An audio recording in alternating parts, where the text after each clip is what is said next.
I'm here with Steve of 200 Stab Wounds to talk about Manual Manic Procedures out June 28th on Metal Blade Records. How's things going with you? Oh, they're going great. We just got back from tour and we're kind of just relaxing right now. So yeah, it's pretty chill. We're just kind of preparing for the next one. It feels like you're always preparing for the next one. But before you do, let's talk about this record that comes out June 28th. When you look at the way the album comes together, how much of that record sits on your shoulders and how much is the participation of the rest of the guys? It kind of just depends song by song. I mean, usually how it works is I mean, I kind of just write faster than everybody. So I mean, it kind of just depends on how quick everyone's pumping shit out. I mean, usually what the formula's been so far is that I'll just demo a whole bunch of shit out in my house and you know, I'll bring it to the guys and sometimes it'll be yeah, it's good to go. Or, sometimes they'll want to add stuff or take stuff out. We'll rearrange shit here and there.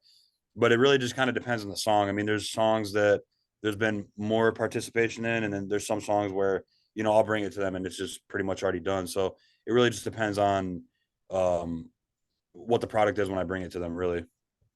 Well, once you start to have those songs coming together, how then you start to look at the album? Do you look at, okay, this song fits the mold, this song fits the idea, or do you work them out in a way that, you kind of try to force a round peg into a square hole?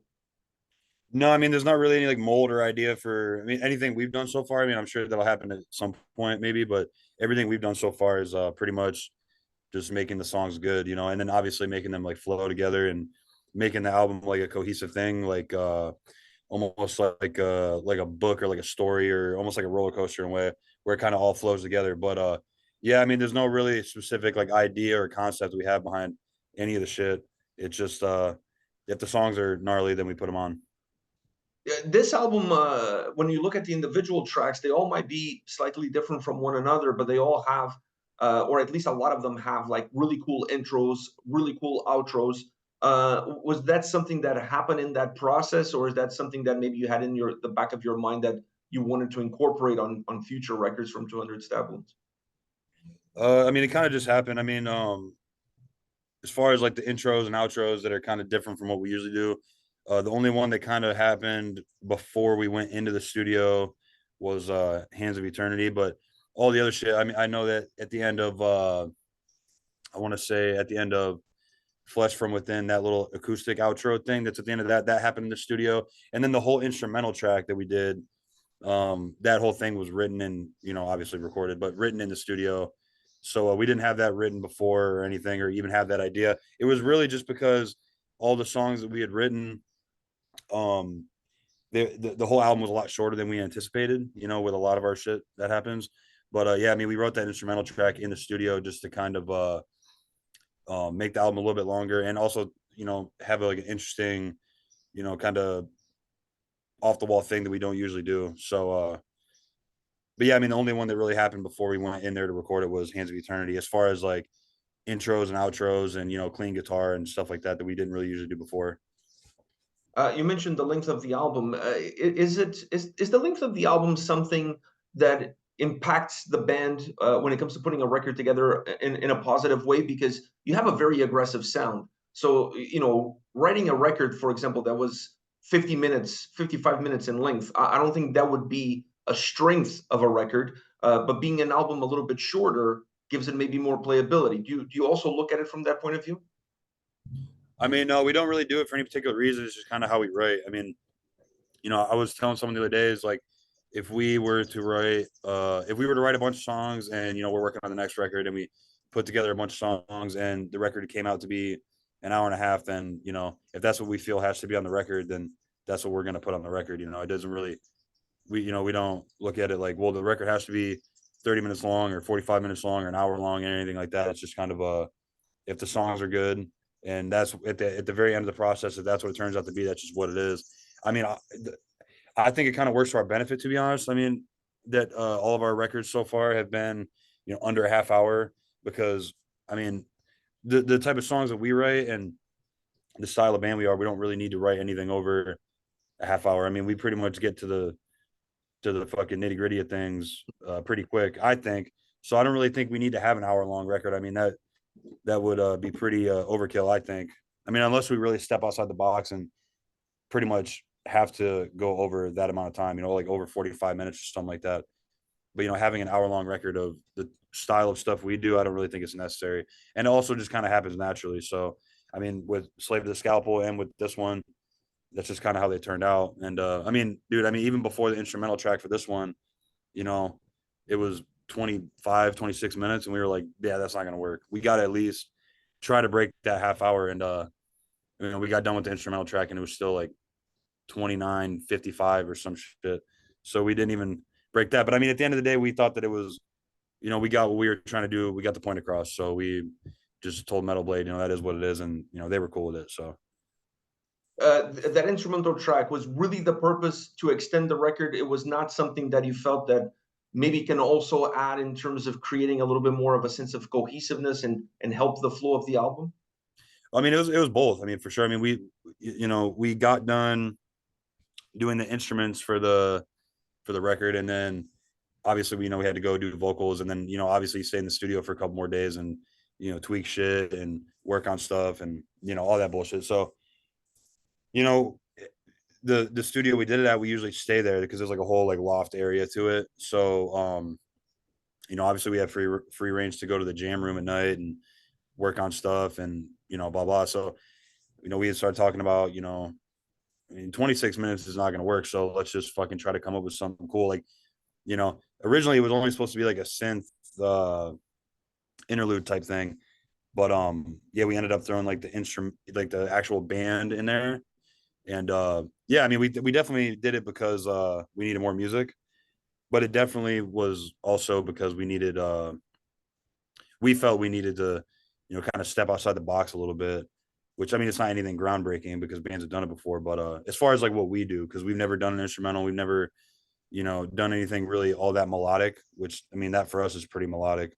So yeah, I mean it was kind of a little bit of both actually. Well, when you look at the two records, what do you feel sets them apart and allows this new album to kind of define who you guys are, not just now but going forward? I mean definitely the fact that we have Ray now, which I mean he didn't record any of the rhythm tracks, and he didn't have any hand in writing because he joined after we recorded it, but he did come in near the end and lay some leads down. So I mean the biggest thing for me, because I'm really the only one prior to Ray that did any leads, and I don't know how to play leads properly. I don't know scales, and I mean you've seen us before. I don't know how to fucking properly play leads. I mean, they sound good because I put time into them. But if like a guitar aficionado saw me play, he'd get pissed off because he knows I'm not doing it technically by the book correct. So I mean, with Ray, fucking, he knows like all the scales and all like the how to do it properly by the book. So I mean, you've heard the record, I'm sure. He plays it properly, and it definitely brings a different sound to what we're doing. I mean, you can definitely tell who's soloing. You can tell if it's me or if it's Ray. So I mean I think that's the biggest thing. And I mean also on top of that, um our I mean just like the creative growth on it. I mean we have acoustic guitars and shit, and we have something we never did before, which is like repeating riffs and having kind of like a verse chorus verse type thing, which we've never did. It's always been like a riff salad type thing, which I personally love. But we kind of got introduced the idea of doing a riff, here's a section and then bringing that riff back because it's sick. And yeah, it's something we never really did before. So I mean I definitely think that this is not like the final example of that. I mean we're definitely going to keep growing with each record, but this is definitely the introduction to that, at least I think, and I, it's only I going to feel get better. I feel the same way. Exactly. I see that progression, and I think this is going to be one of those records that in the future you're going to look back and say this is where things changed. Yeah, I agree. I mean and that all kind of started with when we did um the Masters of Morbidity 7-inch with Mark Lewis. He's the one that kind of introduced the idea of um you know this part rule. I mean, you don't want to fucking, drill a riff into the ground or a section into the ground where it's like, okay, we fucking get it. That riff was cool. If you would have stopped doing it 20 seconds ago. But he was the one that kind of had the idea where it's like, okay, cool. I mean, the type of band we are, we'll do something for 5 seconds and then go to a whole different part and then do that for 5 seconds and so on and so forth. So he kind of introduced the idea to us where it's like, that part's really cool and that could work well as a kind of like the structure for the song, or like the um the standing grounds for the song, Yeah, the foundation. yeah, the foundation, yeah. So bring that back and kind of build around that. So we took that idea and that mindset with us to this record for sure, even though we didn't record it with them, but we definitely took that with us to this record. You mentioned earlier that you're just taking some time off and then you're gonna head back on the road. You guys tour quite a bit, and that touring, the what kind of impact does that have on you as a songwriter, and what kind of impact did it have on this record?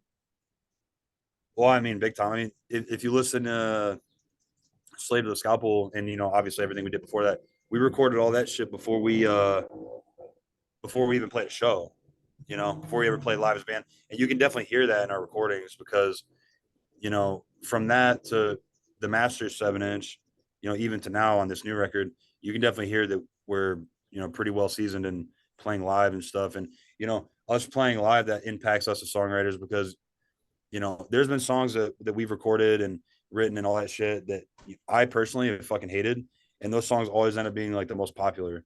So, playing live gives me a good idea of, okay, this is what our fans like. And also I actually don't hate this song. The song's actually really fucking, it's fun to play and it's actually good. It's just, I just overthink shit. So it's cool to do that. And then, kind of see, how you felt in the beginning before you ever play it live. You're just sitting at home and it's like being in the studio to playing live, right? It's like, what's the biggest difference is you're in a studio and everyone's staring at you. You're in a air conditioned room and you're comfortable, but on stage, it's a whole different environment. It's the same thing with hearing songs. You're at home, you're writing stuff, and obviously you're going to get a different vibe when you're playing live. So it definitely impacted us big time as far as like what we write and how we write, because now we have a better idea of what kind of shit we actually like and what our fans like. So And when it comes to touring, are you guys like just want to be on the road as much as possible, or you're starting to get to the point where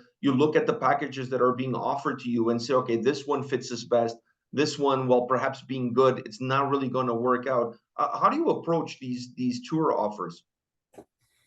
I mean, we've definitely passed on tours before. I mean, it's been very uh seldom that we've done that. But I mean, yeah, I mean, we just want to be on the road, really, to be honest. I mean, we know that, we can't go on tour with uh a fucking like pop band or something and necessarily go over very well. I mean, it could happen because we've done mixed bill tours before, but I mean, we'll really play with anybody, to be honest, because I mean, if we were to go on tour with like a punk band or something, I would feel that would go over pretty well. Now, I mean, I know punks and metalheads used to not like each other so much, but I think now we'd go over pretty well. So yeah, we just want to be on the road. I mean, the only tour we really passed up on in the past couple of years was we offered to do. I don't know if I should say this, but I'm gonna say it anyway.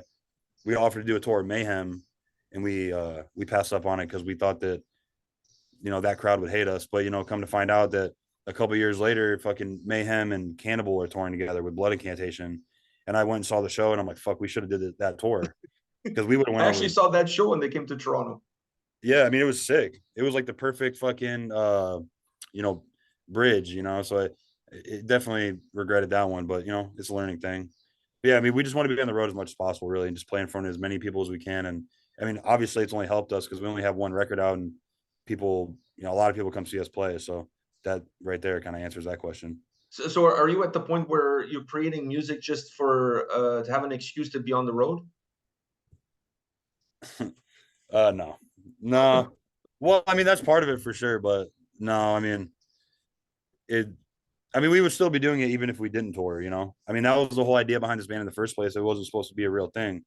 So, um, yeah, I mean, we would still be doing the same shit, even if, I mean, it'd probably be a little different, obviously, because we, let's say we never played live and, never did the tours that we did and learned from the bands that we learned from and shit. It would be different for sure, but, we would still be writing and making albums and stuff just for the fuck of it. But, yeah, touring definitely plays a big part into it because it's almost like you're legally obligated to do it.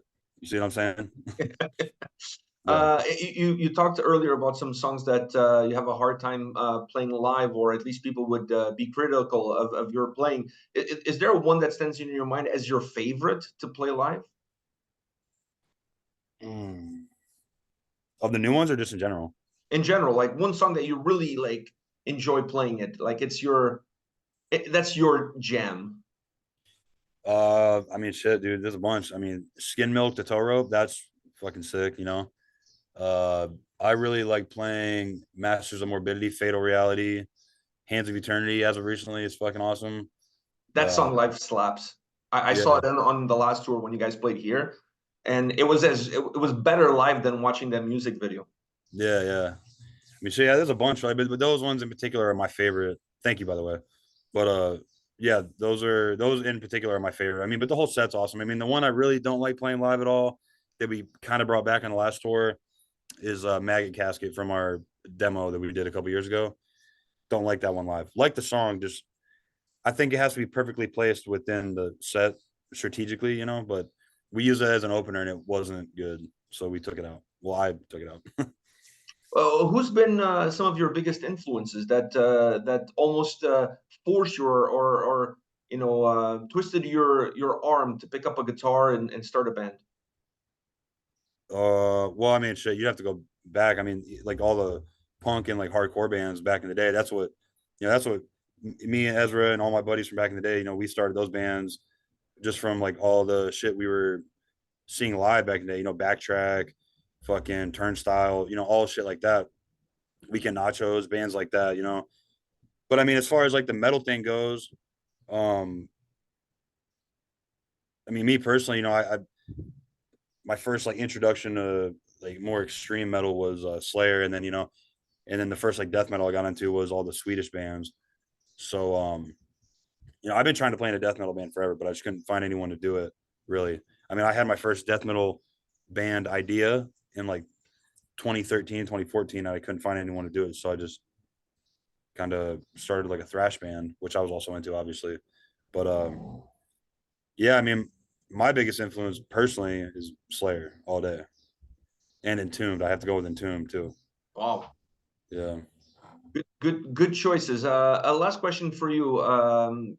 What do you feel is the biggest misconception that people have when it comes to 200 stab wounds? Is that we just showed up yesterday. That's the biggest misconception. If people know us, then they know that we've been doing this shit for a long fucking time. You know what I mean? Not this band, but us as people playing in bands and being in metal bands and hardcore bands and all that shit. And then, another thing that I fucking can't stand is the hardcore kids playing death metal. I can't fucking stand that. So who cares? It's all heavy music. You know what I mean? We were into hardcore, we're into metal. It's like a death metal dude starting a hardcore band. Death metal guys playing hardcore. Who gives a fuck? Who cares? People can't like both.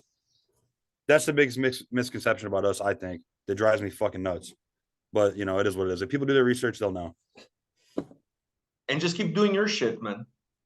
Yeah, no, for sure. I mean, we love doing the shit, and and this is the biggest thing too, is everybody we meet in person that maybe necessarily didn't like our band before, like they'll tell us, and I respect this too. Like, there's been people that came to our shows, and they'll be like, "Yeah, man, you guys better be good," or and then afterwards they'll end up really fucking loving it because of the live set. I mean, I think personally we're a better live band than on record. I mean, it's really hard to capture what we do in the studio, personally, I think, and that's something we're trying to work on. But I thought and this album was closer to what you guys are live for sure. well, yeah, I mean, because Slave the Scalpel was recorded before we ever did a live show, period. So that's definitely true. But even this record, I feel like it's closer, but it's still not, you know, Not there yet. Yeah, I agree. not there yet. Yeah. I mean, it's great. It's a great record. Obviously, I'm not trying to downplay it, but it's just if you see us live, people will know what I mean. You know what I mean. And yeah, and then there's people that will walk up to us after our set and they'll be like, "Yeah, man, didn't know about your band before. Like, I fucking honestly didn't like you guys at all. I fucking hated it, but that was fucking sick." And then they fucking buy a T-shirt and support it, and now they're fans. And so, I mean, that's why going back to the question previously, that's why we want to tour because shit like that. You guys have done something that I think not a lot of bands are able to do, which is every time I've seen you guys live, and I've seen you guys live, I don't know, 5, 6 times, whatever, I've lost count. You guys put together a better performance every single time. It's not like I've ever seen you guys live and I say to myself, wow, like the last time was better. Like it's never happened. It's like the last time I saw you was the best time I saw you. Oh yeah, yeah. I mean, we definitely try, and I think that definitely goes into the set list we put together. We just don't. We want to play this song here. Well, we want to play this song. Here you go. All right, throw that all on there. We try to make it all. We do it like we do our records. We try to make it all make sense. Like, okay, well, let's reel them in here and let's draw them back a little bit here in this section. Then let's fucking kick their ass right here, and then let's fucking draw them out and throw them out to the fucking fishes at the very end. You know what I mean? So that's the way we try to do it, and I think it's been effective for sure. Yeah, Especially with Ray in the band. I mean, you fucking said it. We talked to you in Toronto. Ray is just chilling on stage. He looks like a dude, psycho. he's like my spirit animal. I tell you, like I the swag that that dude has on stage is unbelievable. I told him before, I think if he's not getting all the chicks on tour, I don't know what's going on, but he's got this incredible swag and the way he plays that is just super cool. Yeah, dude. And I can't wait for us to start playing songs. And even though he didn't really do too much on this record, I can't wait to start playing the songs where he solos in them because he's fucking people don't know he's a crazy ass guitar player. Like he's like, and not to say that I'm amazing, I'm not at all. Like I said before, I don't know how to play guitar at all, really. I just know how to play riffs. This motherfucker is like I can't even. He's fucking amazing. And then I also can't wait for him to start writing with us, like actually like contributing ideas, which he has. We already started working on our next thing, so he's brought some ideas to the table that are just shit I would never think of, and it's bringing a whole new sound to the band. Me and him writing together, so it's gonna be awesome. So I feel like yeah, he's definitely brought a big thing to our live show as far as or just the band, the vibe of the band in general. I love it. I was unsure about it at first because when he first joined, I was like, this dude's bald and he's fucking not really moving all that much. But people love it though. Yeah, people love it. And Dude, and not to say that being bald's a bad thing, and you're no offense taken. No offense taken. no, but we all have long hair and shit. You know what I mean? So it's like I was a little iffy about that, but dude, he fucking kills it. And obviously getting a little bit of validation from the fans is makes us feel better. Obviously that's just a human thing. I remember seeing him one time in Toronto, and he had like a vest on and no shirt, so you could see his boobies, and the guitar strap is kind of caught underneath one of his boobies. And I was like, I told my buddy, I was like, dude, I wish I had that sort of swag because there's no way you would ever see me shirtless on stage playing anything. He doesn't give a fuck. He doesn't give a fuck. He loves it. He embraces it actually. So and like that's the thing too is like if you know you're good at what you're doing and your band rules. I mean, we know our fucking band rules. Not trying to fucking be an asshole, but we know our band rules. We know that the people. I mean, we love the fans of our band, right? So we know that. I mean, there was this big thing about getting a new guitar player and all this shit. When we first kind of announced it or kind of introduced the you know Ray into the band, but we knew that regardless of whatever, that our people would accept Ray, and they have, and even with him, his tits out and all that shit, and they love it, they love it. So I loved it. I think you guys, the band now, the unit that you guys have is 200 stab wounds. And yeah, and when you listen to the band, when I listen to this new record, I can envision you guys on stage, and you guys have a certain attitude about yourselves, and it comes across in the music. And for a guy like me who's bald, who has some man titties, it's fucking empowering. It's fucking empowering, man. I'm telling you, you're making my life better. hell yeah, thank you, dude. Yeah, I mean we just want to write the best shit we can and perform for the people and make people happy. That's what we're trying to do. So I appreciate that. Man, nothing but love for you guys. Thank you very much for your time today. I'll see you in Toronto at the next tour run. I know it's not going to be that long that I'm going to have to wait. So I'll see you guys down the road, and all the best with this release on June 28th. Thanks, man. I appreciate it. Thank you for having me.